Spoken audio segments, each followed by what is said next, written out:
Hello, homesteading friends. It's great to be back with you.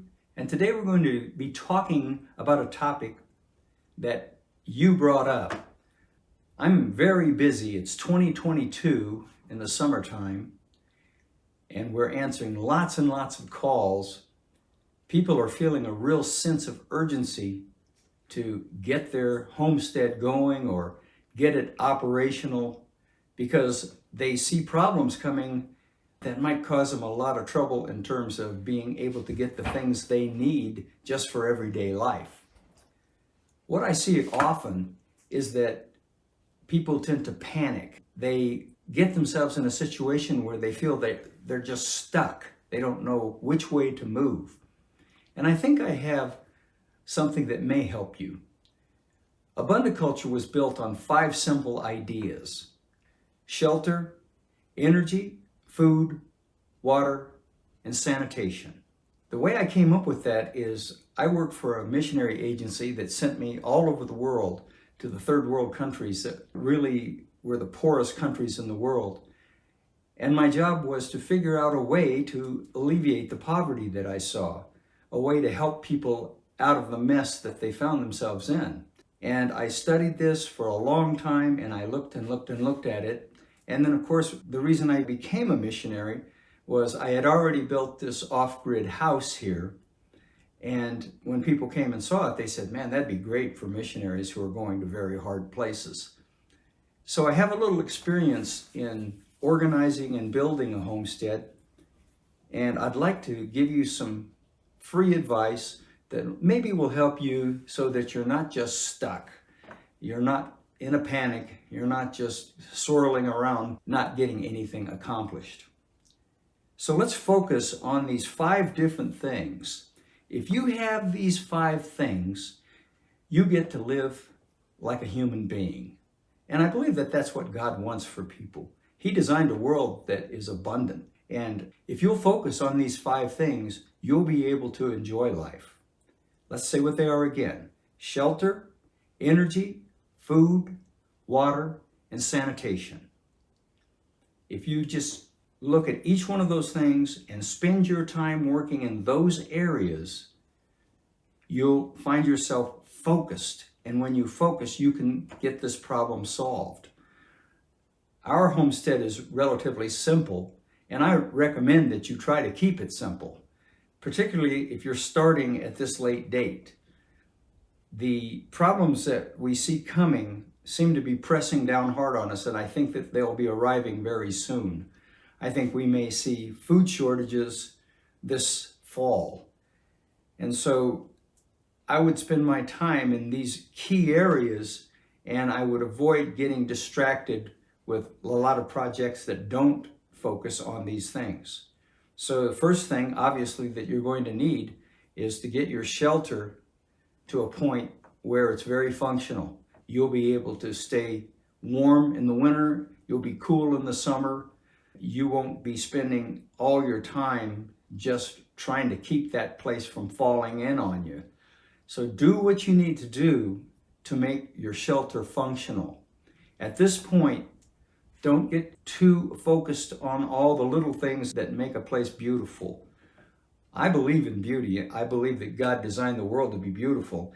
And I'd love it if when people drove by your homestead, they'd say, wow, that's really a nice looking place. But before we worry about that, we need to make sure we're ready for this coming winter. And so focus on getting the place functional and then work on the beauty later. The second thing would be your energy. We're spending a whole lot of our time right now teaching people how to build their own solar setups, and then we also go out and we'll help them.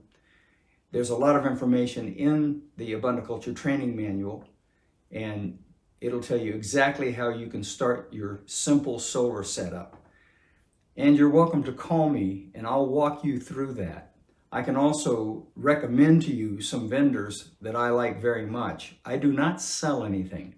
I want to be able to give you advice, and I don't want you to be thinking, well, yeah, but he's just making money. I don't make any money doing this, and I keep it that way so that if I can give you some advice on someone who I've used that works really well, then you can be confident of that. I'm not getting a cut out of the deal. I just want you to know that. Solar energy is the way that I really encourage people to go. Also, a generator that runs on propane or gasoline, I always consider that part of a solar setup. What that does, it allows me to make a smaller solar setup less expensive, and when I need that extra power, I can use it. And when I'm building on projects around the homestead, a generator is a great thing to have. The next thing that you'll need to look at is food. This, of course, is really important. I've been a prepper for a long time, and so I have a lot of food on hand. Let me tell you, you're not going to be able to quickly establish a garden that's going to feed your whole family. In fact, even if you've gardened for a long time, you look to maybe do a percentage of the food needs with the garden. To do all the needs that you have on your homestead is very, very time consuming and very difficult, frankly. I know very few people who do that. As long as Walmart has the doors open, as long as the shipping system and the chain works, I would not hesitate to buy the good food that I can get there. But I would say, again, this is urgent. Stock up, be ready, and do get that garden going. Even a small garden. Start to learn how you can grow as much food as possible. Again, I want to recommend the AbundaCulture training manual. And remember, that's free. It's a free digital download. It's a PDF. And you can just download that. I would make a solid copy because I don't think we're going to be able to depend on the internet. I think it's going to be going down sometimes. So have a hard copy there. But there's a great section on food production. That was my weakest area. And frankly, that's where I've spent my most time trying to improve my own skills so that I can share them with you. And we have some very good things there. My favorite is the sub-irrigated planter. We call them SIPs, that you can make just out of junk to make containers for growing your food. And they really work great. So I just want to let you know about that. The next thing we'll talk about is water. You can live for about 3 weeks without food. You can live for about 3 days without water. So water is critical. You know, it would be nice if you could have 100 gallons for every person in your family. So if you can get a cistern, if you live in a cold area like I do, we have to bury them in order to keep them from freezing. They get to be expensive, but a cistern on your homestead is a very good thing to have. If you get up into the larger cisterns, 1,000 gallons, 1,500 gallons, now you have some water on hand for fighting fires. If you live in the country like I do, you probably will have a volunteer fire department. And what makes them very slow sometimes is they have to cart water to your place when your house is on fire. A well simply doesn't produce enough water fast enough in most cases to be able to fight a fire. So if you have 1,000 gallons, 1,500 gallons on hand, the fire department can just stick the hose down in there and suck that out, and it gives them a lot of water to use in a very short time. It's a great idea to have water on hand. We're kind of specialists in rainwater catchment. I suggest if you're thinking along those lines, get the book by Brad Lancaster called Water Catchment for Dry Lands and Beyond. Those are the best books I've ever seen that talk to you about how do I collect water, how do I keep it clean, how do I make it so that it's safe for consumption. Again, all those things are in the AbundaCulture manual. We have a very good section on rainwater catchment. Finally, we'll talk about sanitation. Of course, this is critical. If you're going to remain healthy when the world around you is chaotic, you've got to have decent sanitation. We use the Sawdust Toilet. We've used it for 20 plus years here. It's worked very well for us. It's very inexpensive. You can build a Sawdust Toilet for 20 bucks. And we can show you how you do that. It's very simple. We have examples here and they're in the manual. The thing about the Sawdust Toilet is we take that sawdust and waste that we have, we put it on the compost pile, and that becomes the foundation of our food production.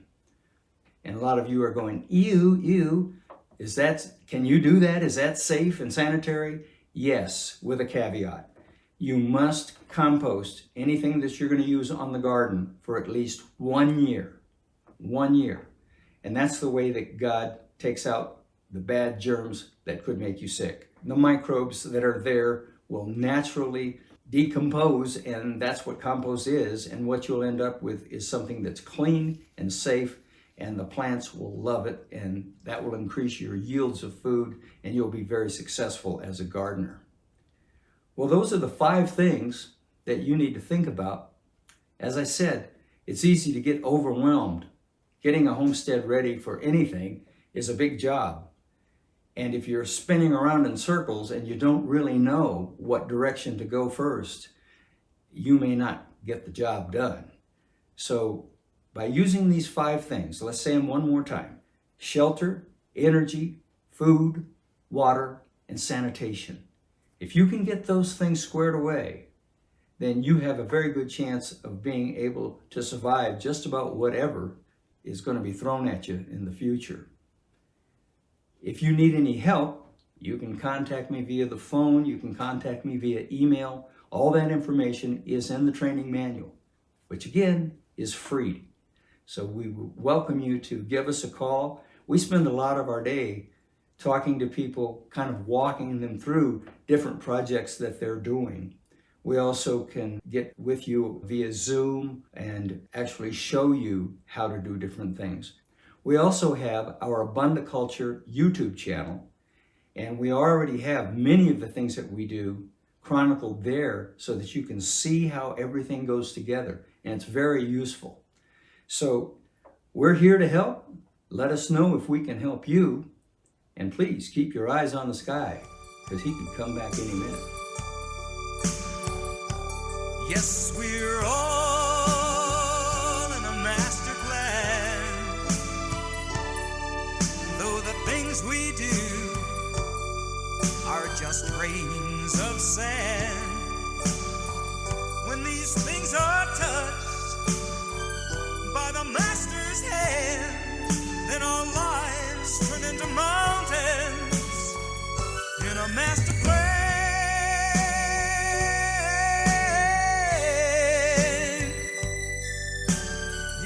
Our lives turn into mountains in a master plan.